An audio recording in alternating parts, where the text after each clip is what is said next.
All right. Hello, everyone. So, let's start this one. So this particular presentation will be a deep dive into MikroTik security and security analysis of the recent MikroTik exploits and everything that's been happening in the MikroTik security world in the last about a year. We will talk about malware and how malware and different attack groups and different entities utilize the exploits that were slowly found in RouterOS over the last year. So a little bit about me. My name is Tomas. I was on a panel here previously, as you saw. I'm a system and network architect, but most of my passion is in automation and monitoring. Those are topics which I can talk for hours on end. I've been a certified trainer and consultant for about 8 years now at this point. I'm here with Unimus. Little bit about us. So Unimus is a software solution for automation, mass config push, network-wide config search, basically anything you want to do at scale with your network. That's what we do. So configuration management, disaster recovery, config backup, all of that. If you want to talk to me about Unimus, we have a booth down there. I will be happy to show you what we do and how we do and everything else. So this is not for all of you here, but a lot of my presentations find their way onto the internet as PDFs, and this is for the people that find the PDF later on. The PDF is nice, but my talks are always very in-depth. I love doing deep dive technical talks, and the videos have much more information than just slides. So I have a YouTube channel. All of my videos, all of my talks are uploaded to my YouTube channel. Again, this is not for you, but for posterity. So why are we here? What are we going to talk about today?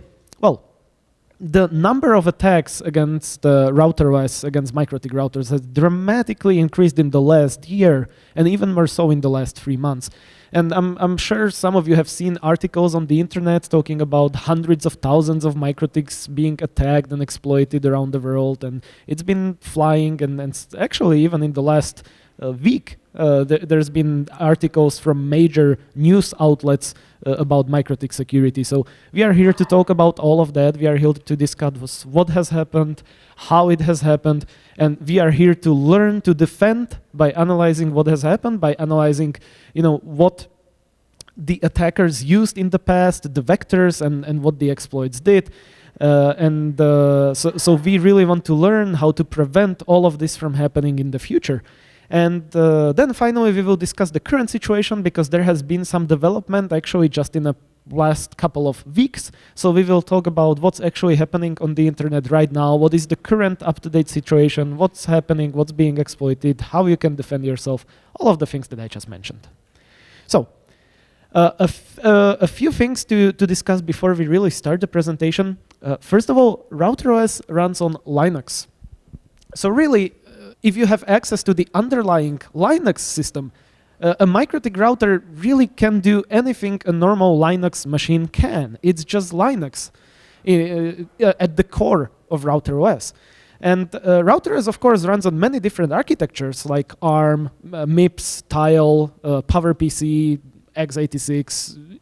Many different distributions of RouterOS exist.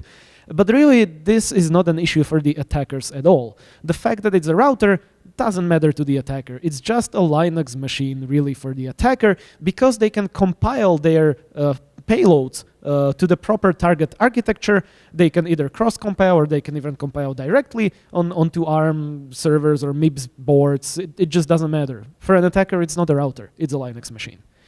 And then there is a few shortcuts or terms that I will use throughout this presentation that might need some explaining. Probably not to you guys.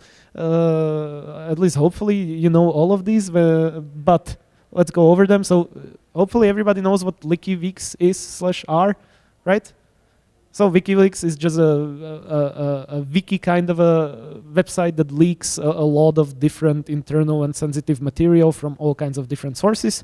Then there is the CIA and NSA, which, being in the US, I think everybody knows what those agencies are and who they are and what they are responsible for. Then there is Vault 7, which we will have a slide on, but we can cover it now. So Vault 7 was a very big leak, which was published to WikiLeaks, which contained a lot of CIA/NSA attack toolkits, and it was leaked and published on WikiLeaks, and that's where a whole lot of this that we are going to discuss came from. More slides on this soon. So then there is RCE. RCE simply means remote code execution. It means that you can execute arbitrary random code on the router or on the device you have RCE access on. And then there is CNC, which simply means command and control. So in the security world, when you talk about CNC, command and control servers, it's the attacker-controlled servers that give commands and control the individual exploited machines. All right, so before we even begin, it is super important to say that MikroTik's default configuration were never affected by any of the exploits. There is one denial of service which affects even the default configuration of MikroTik, but no actual exploits that could result in a remote core execution or that could result in an attack being performed on the router or on the network behind the router. Default configurations were never affected. So all of these things which are going to discuss, and I don't want to point fingers because it's never that easy, but if you were affected by this, it is your own fault.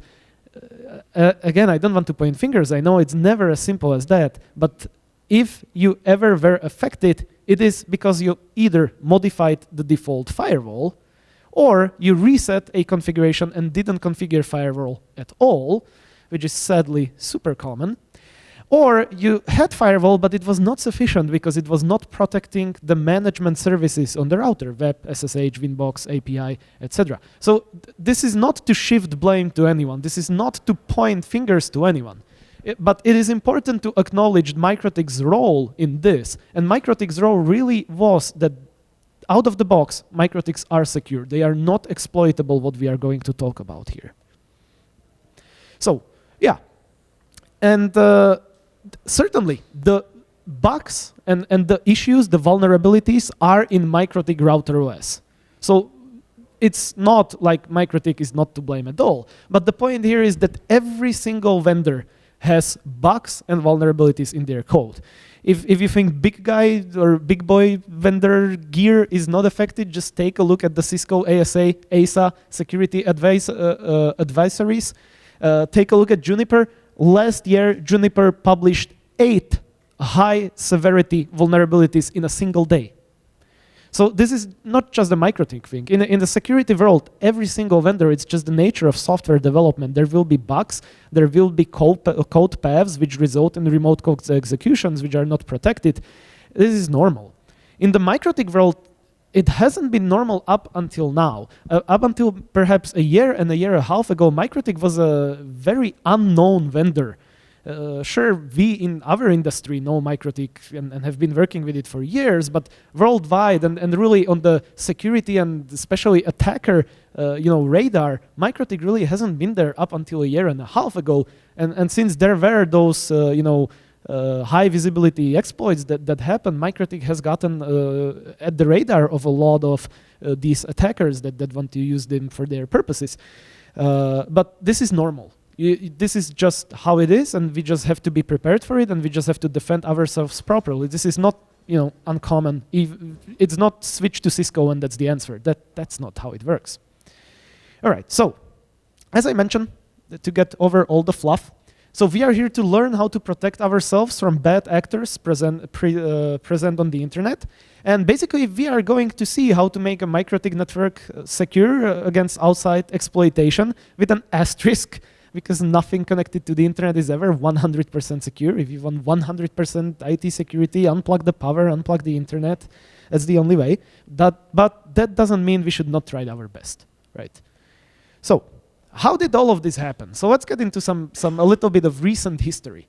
So everything that we are going to talk, or well, most of the things that we are going to talk about here came from Vault 7. And this happened when WikiLeaks published the CIA NSA attack toolkits in March 2017. So these leaks what was named Vault 7 was not MikroTik specific. These were attack utilities for many systems, for Windows, Linux in general, and for many routers. It included TP-Link, Zyxel, D-Link, a ton of stuff, including MikroTik. By the way, this is available publicly at WikiLeaks, so here is a link if you ever want to go and read through all that. So, but for what we are interested at, a part of Vault 7 was a RouterOS attack module named Chimay Red. And this RouterOS attack module contained two exploits. So these two exploits together and form the majority of the issues that we have seen, and the attacks utilize, the majority of the attacks utilize these two exploits. So let's talk about them.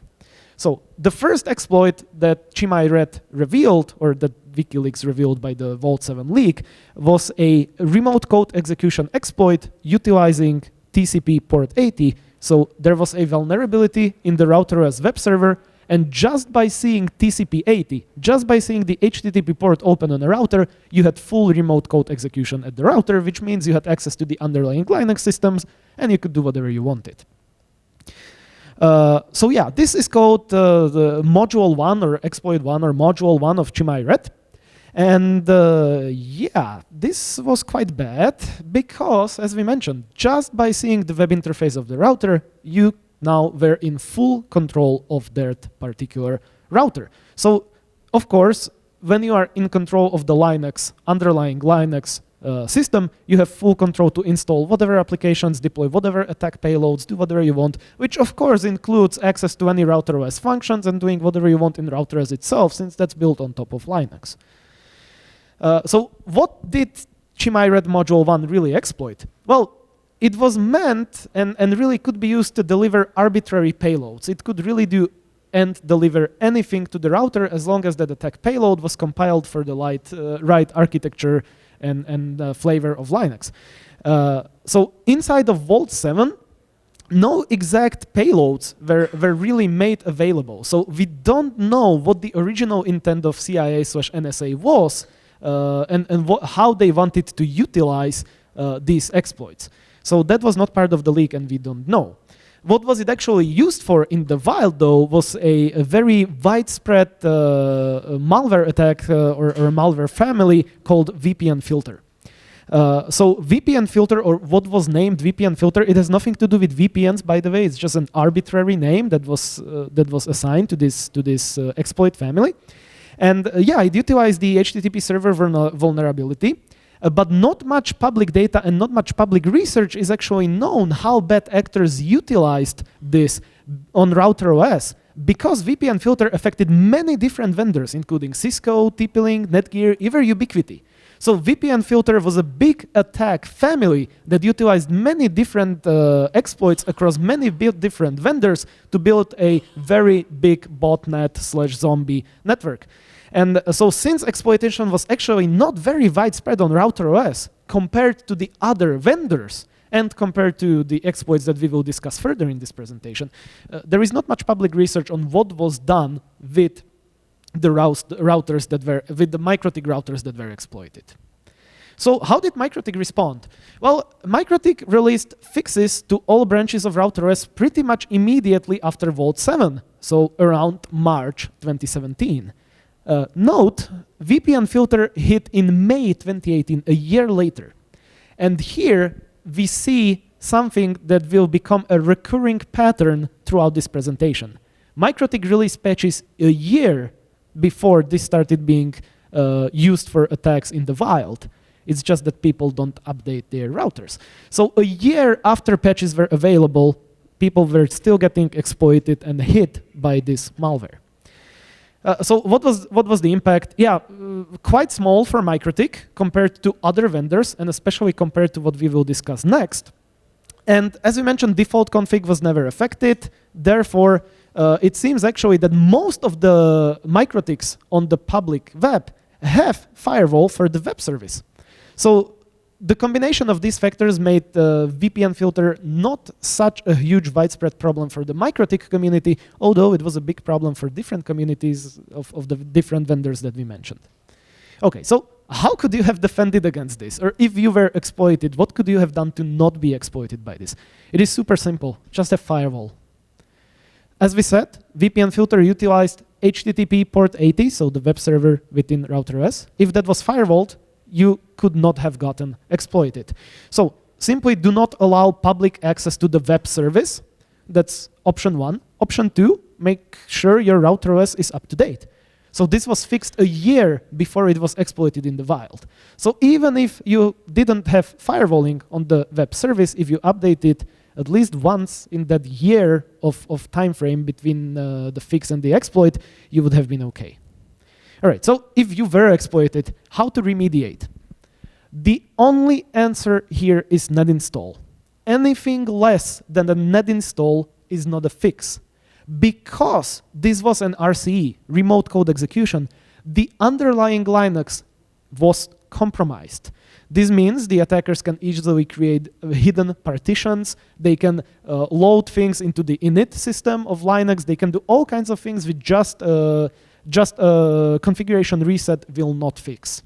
I have seen myself routers which you reset the configuration of system, reset configuration. Doesn't matter, even if you do no default. Doesn't matter. As soon as the router has connectivity to the world, you will see 1 megabit of uplink traffic. You have 0 configuration in RouterOS, but you torch the interface, and you see traffic in torch. Because it is a traffic on the interface you see in torch. So the only answer how to remediate is net install. It's the only answer. If there was an RCE, you have to net install to make sure you have a clean system. And this is because what net install does, it actually formats the flash and then installs a clean RouterOS. So when you format the flash, or even if it's in a hidden partition or whatever, that goes away, and you have a clean system. So that's the only solution. All right. So while all of this was happening, let's switch gears a little bit, and let's talk about the second exploit that came in during the VPNFilter era. And that exploit was actually a VINbox client-side exploit, which means you could attack the administrator's workstation through an infected router. So this is a completely different attack because now we are attacking the administrator's workstations themselves. So how does this work? So as we mentioned, while ChimIRED module 1 VPNFilter was going wild on the internet, a new exploit was discovered, which is a malicious DLL delivery through VINbox. So basically, how VINbox worked in the past tense, because this has now been since fixed also. So VINbox would load and execute arbitrary DLLs delivered as part of connecting to older RouterOS versions. So this was a legacy connection mechanism. So this was in VINbox version 3 when connecting to RouterOS version 5 routers.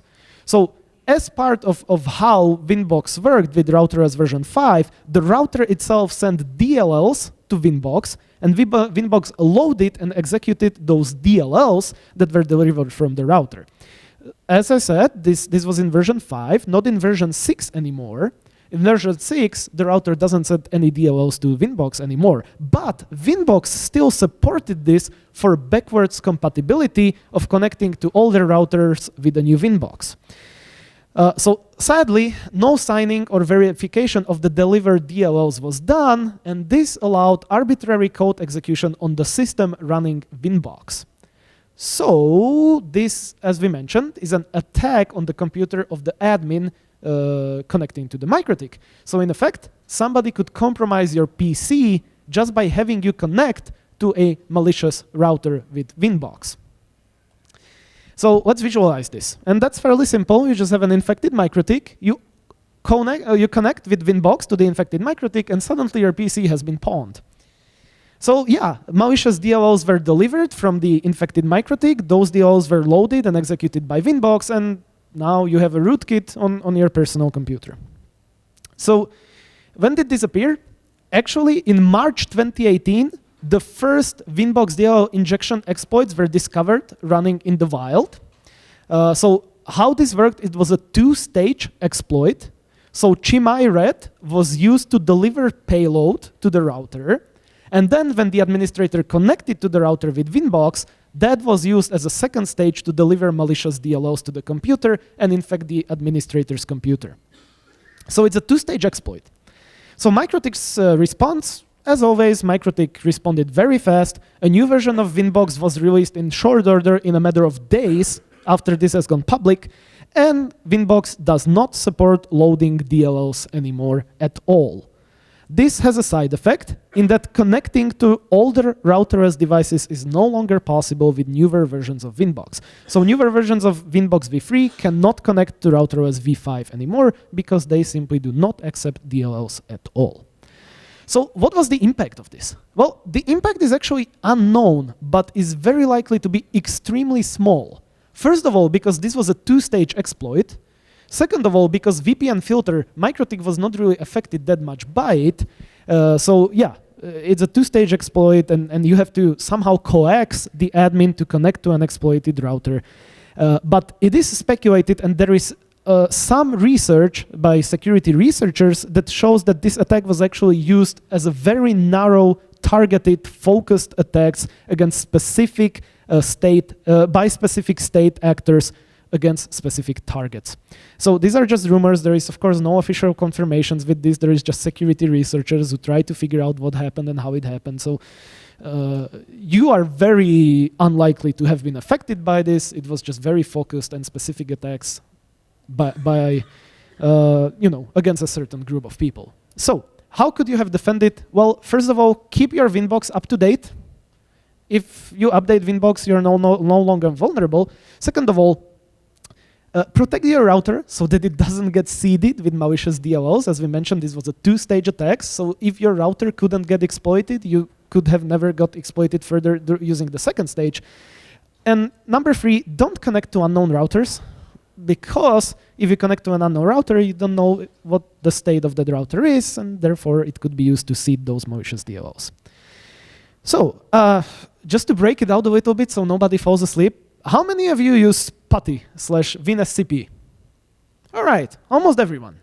Wow, great. So just so you don't think that this is MikroTik specific, attacks aimed at the admin workstation are not limited to MikroTik and VinBox.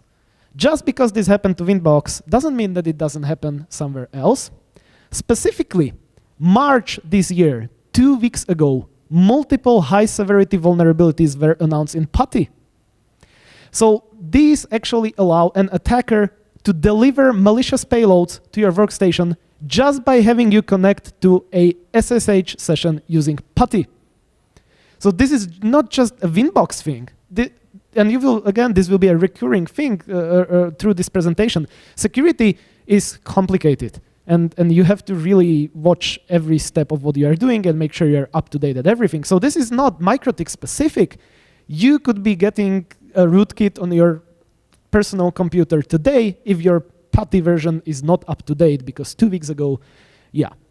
And this is the same for SCP, by the way. I have fixed versions here for you. So this was patched in PuTTY 0.7.1, which came out 2 weeks ago, and in VinSCP 5.15, which came out about 2 days after the PuTTY fixes. So if you are here, please update your PuTTY, please update your VinSCP, please update your Kitty, Rutty, and mRemoteNG, and all the other suite of softwares that use PuTTY at the back end, which you may not even know about. And don't connect to unknown routers and unknown SSH services, because it's sadly that's the state of security that we live in, that simply by opening an SSH session, you might get a rootkit delivered to your computer. All right, so how to remediate? This is a complicated one. So since the attack was actually done against the OS of the administrator's workstation, remediation paths are not simple here. And reinstalling your operating system might not be enough. And most probably, if you are ever exploited by this, reinstalling your system will not be enough, because malware can commonly hide in MBR, in recovery partitions, even in BIOS, and specifically even in chip firmware. Malware can these days hide inside of your processor. And how that happens is, especially with the recent Meltdown, Spectre, Rise and Fall, Master Key, Foreshadow, there has been a lot of security things happening lately in the world. And so, yeah, malware can actually hide in your processor's chip firmware. So How to remediate a user workstation really infected by a rootkit or a malware is way out of scope of this presentation. If you want a simple answer, get a new computer. Yeah. All right. So, to switch it up a little bit, as time progressed and all of these things were happening, we now come to the biggest happening in the MikroTik security world in ever, which is the VINbox arbitrary file read vulnerability. How are we doing on time? Not bad. All right. So, basically, this was what was called Module 2 of ChimaiRed. And Module 2 of ChimaiRed allowed arbitrary file read through VINbox. So just by seeing TCP port 8291 open, the VINbox port, if it was reachable to me, I could read any files on the router through this vulnerability. So all of the previously discussed exploits were rather low impact compared to this and compared to what has been happening the last 6 to 8 months. So let's talk about the current situation, because now these exploits are running in the wild even right now as we speak. So let's talk about what's happening and what's happening in the wild and how it works and why, etc. So ChimaiRed Module 2 allowed arbitrary file access through a VINbox vulnerability. So essentially, this allowed anyone to retrieve the contents of the file system. And I'm not talking RouterOS files. I am talking the underlying Linux file system just by seeing the VINbox port open. And as it turns out, when you can read the file system, one of the files on the file system is the username password database. So just by seeing VINbox port open, I could now suddenly read the user database, pull the router user database, and in that database I had a username password which now I could use to actually open VINbox session to manage the router, or even SSH or anything else. So yeah, this was called the VINbox directory traversal vulnerability, and it allowed unauthenticated attackers to retrieve the user database of the router, and after this they could connect through any management service because they had now valid usernames and passwords. They could just connect to your router and do whatever they wanted to do inside MikroTik RouterOS.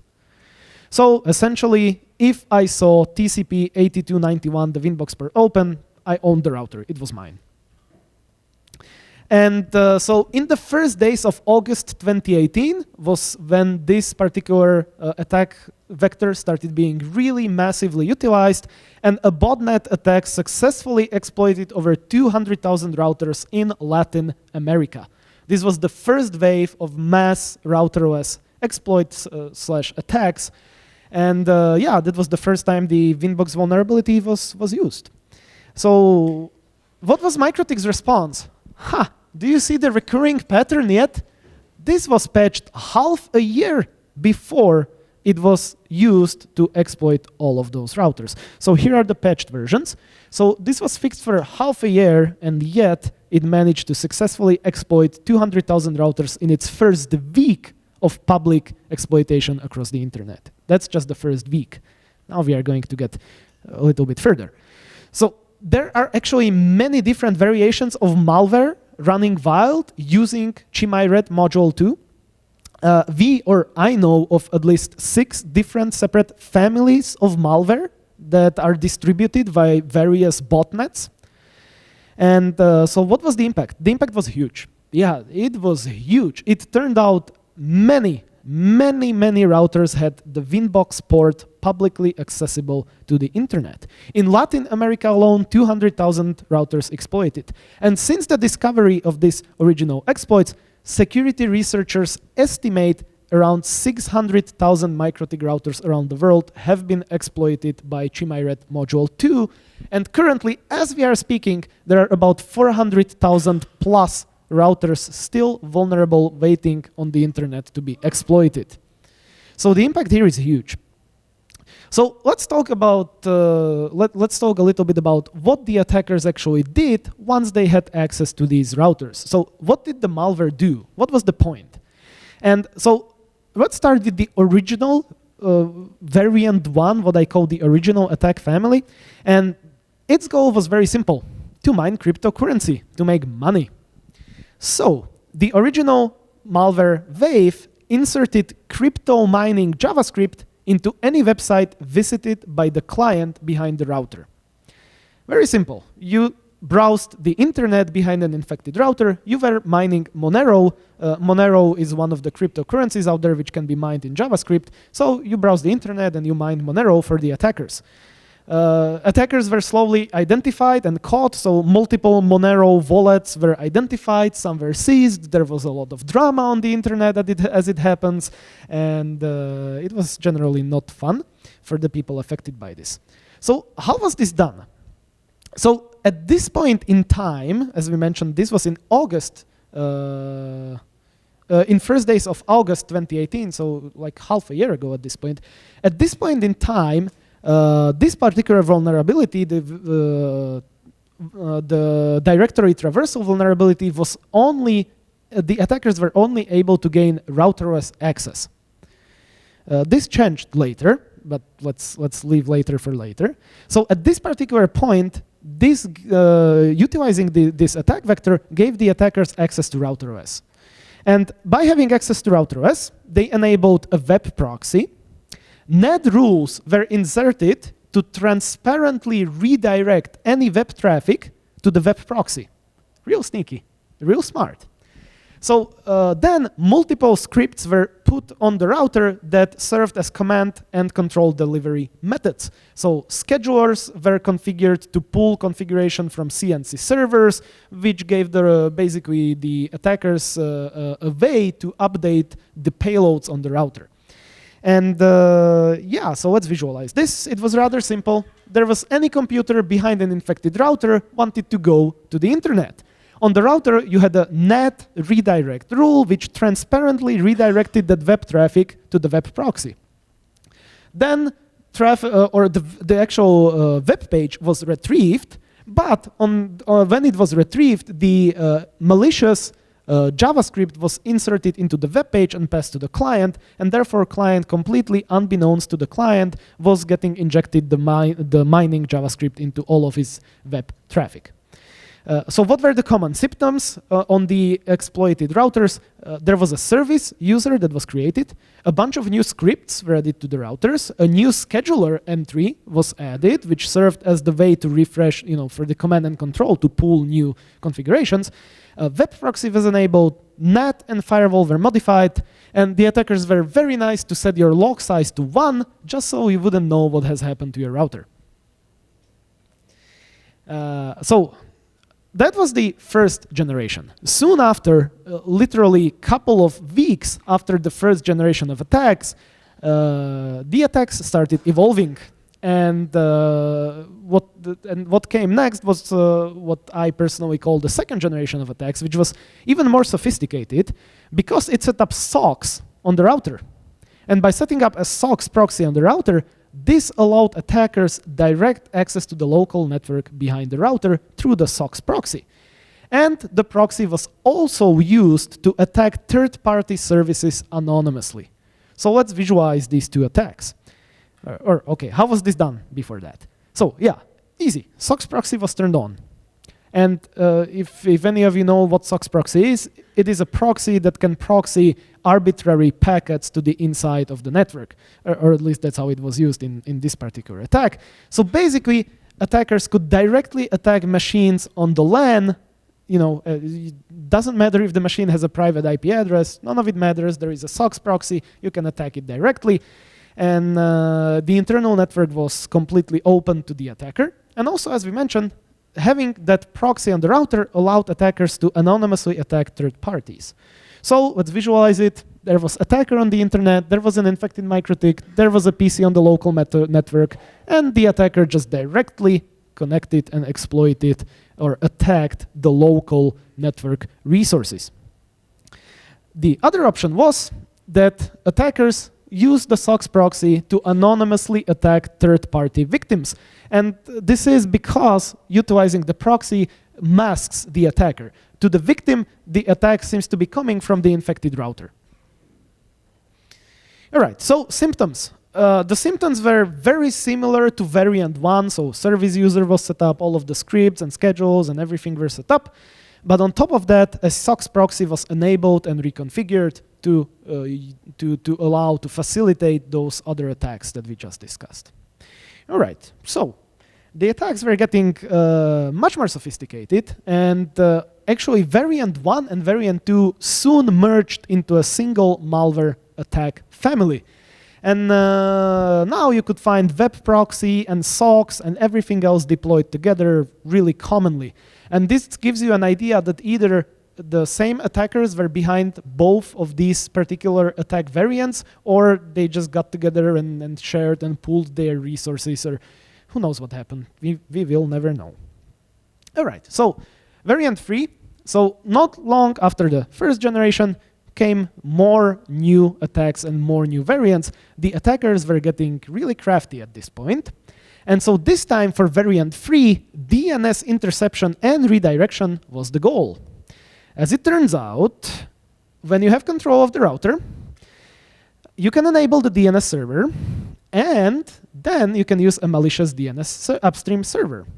Basically, you, by this, gain complete control of traffic routing from the client. And on top of this, in net, you set a transparent DNS hijack, so basically redirect all TCP, UDP 53 traffic to the router. So it didn't matter if the local network used 88888 or 11111 for their DNS. Nope. All DNS requests were transparently hijacked and redirected to the DNS server on the router, which then used malicious upstream DNS servers.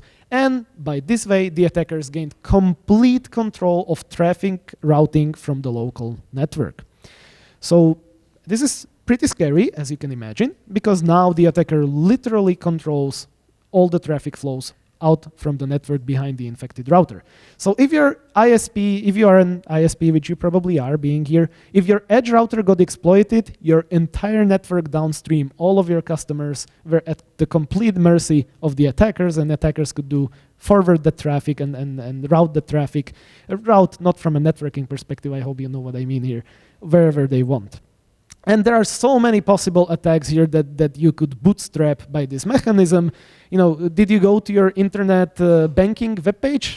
Well, you might think you have, because the DNS, right, the FQDN is right, but where is the traffic really going? If your DNS is compromised, it can go anywhere. So there are so many social engineering attacks, there are so many phishing attacks that can be done, it's ridiculous. All right, so let's visualize this. Well, a client wants to go to a website, and therefore the client needs to resolve the DNS into an IP address. So he wants to go to his actual configured DNS server, which might be Google or 11111. Well, the infected router just captures the traffic, forwards it to a malicious DNS server, and returns the response, which is completely malicious, back to the client. So actually, and since this second generation since this third variant of exploits, many more variants of exploits have appeared in the wild. We even saw some super crazy variants of exploits that actually used the MAC address of Ethernet 1 as an identifier, so they could control payload delivery to individual routers. Or they could geographically target specific routers and instruct them to do different things. It's quite crazy and quite crafty what the attackers can come up with. And so yeah, this basically allowed the attackers to focus attacks on individual people even, or individual network locations, or geo-focused attacks, etc., etc. So then, attackers got even more crafty. So as it turns out, when you have control of the router, you can see the traffic passing through the router. So there was another new variant of exploits, and this time capture of unencrypted traffic passing through the router was the objective of the attackers. So any telnet, FTP, POP, IMAP, SMTP, HTTP, SNMP, any unencrypted traffic going through the router was captured. Usernames and passwords were stripped out and sent to the attackers. So if you went to your email server or your email through an infected router and it was not secured using TLS, immediately the attackers would have your email credentials. So visualization here is again simple. Any PC on the local network behind the infected router goes to an email server or goes to an HTTP website. That traffic is captured, analyzed, and usernames, passwords are sent to the attackers. So altogether now, as we mentioned, in most, or as we said, this is running on the internet live even right now. So this is all happening as we speak. And in most current active exploits, attack patterns are staying the same as what we have just discussed. So web traffic interception and injection using HTTP proxy, using socks to proxy attacks directly into the local network or redirect traffic, DNS hijacking to redirect traffic, and traffic captured for unencrypted protocols. All of this is happening right now on the internet. So signs of infection, this is just a summary of everything that we have just discussed. So I'm just going to skip this. So how could you have defended? This is some scary stuff. How could you have defended against this? Well, I don't like to repeat myself, but I have to. Well, if only you had firewall. So all of this would have not been possible if the management services on the router were properly protected using a firewall. So do not allow public access to the VINbox service. That's it. That's the only thing that's needed to be safe. So yeah, secure access to your VINbox with an address list, use a management VPN, use port knocking, use whatever, just don't open your management service on the router to the public internet. And make sure your RouterOS is up to date. As we have mentioned, this was fixed for half a year by MikroTik before it started getting utilized for attacks around the internet. So yeah, I'm sorry, I just have to repeat what I said. MikroTik default configurations were never affected. If anybody was affected, I don't want to put blame, I don't want to point fingers, but we have to accept the fact that if anybody was affected, it really was because the router was configured in an unsecured way. All right, so a little side note, how to protect yourself, configuration change notifications. It's very simple. All of these attacks relied on changing the configuration of the router. So if you have configuration change notifications, you would have known your router got exploited. So make sure you have some configuration management/monitoring solution in your network. A little plug for myself here. Sorry, check out Unimus. It's exactly what we do. So if you had configuration change notifications, you would have known that something was done to a router, and you would have seen that there was SOCKS proxy and web proxy and all of that enabled, which hopefully would have, ticked you off that something is not as it should have been. All right, so how to remediate? So for variant 1 and 2, we actually have a blog article on unimus.net on our blog. There is tons of commands. There is like a ton of MikroTik RouterOS commands that basically disinfect your router, quote, quote. For generation 2, so the DNS attacks, fix DNS and fix net. Check out the article if you want to know more. All right, so for newer exploits, remediation is actually more complicated because you have to check the entire configuration of the router for things that should not be there, like the traffic capture through MikroTik's traffic sniffer, etc., etc., etc. So check your entire configuration. If you want to be safe, just net install and reconfigure from scratch. Optionally, again, I have to say, have backups. Have backups of your network. If you have a backup, simply recover from a backup before the infection point. I'm sorry, I have to plug Unimus again because it's one of the things that we do, but have some kind of a backup solution in your network like Unimus or others that are out there. All right, super important, change passwords. As we mentioned, the user database of the router was leaked or was captured by the attacker through the directory traversal vulnerability. And I have seen so many people complaining on the internet, oh, I updated RouterOS, I implemented this and that, and I net installed, and I reconfigured my routers, and 2 hours later it was reinfected. Oh, stupid MikroTik, you didn't really fix your crap. Well, no, if you don't change your username password, the attacker has your username password. You can reset the router and reconfigure it. If you don't change the username and password, you will get reinfected again because the attacker captured those usernames passwords in the first place. So make sure to update your usernames passwords. All right. So as time went on, things got even more serious because until October or up until October, the directory traversal vulnerability up until October could only be used to retrieve that user database from the router. But in October 2018, there was a new discovery how to use this directory traversal vulnerability for RCE, for remote code execution. And this means that since October 2018, things have gotten much more dire. So what's happening? As we mentioned, around 400,000 MikroTiks around the world are still vulnerable. And now that the remote code execution exploit exists through the directory traversal vulnerability, it opens a whole new world of possibilities to the attackers, because it means that now, just by seeing TCP 2291, the VINbox port, just by seeing the VINbox port open, I own the router completely. I have access to the underlying Linux now. And so yeah, attackers will be able to install crypto mining software directly on the routers. So your routers might now be mining crypto for the attackers.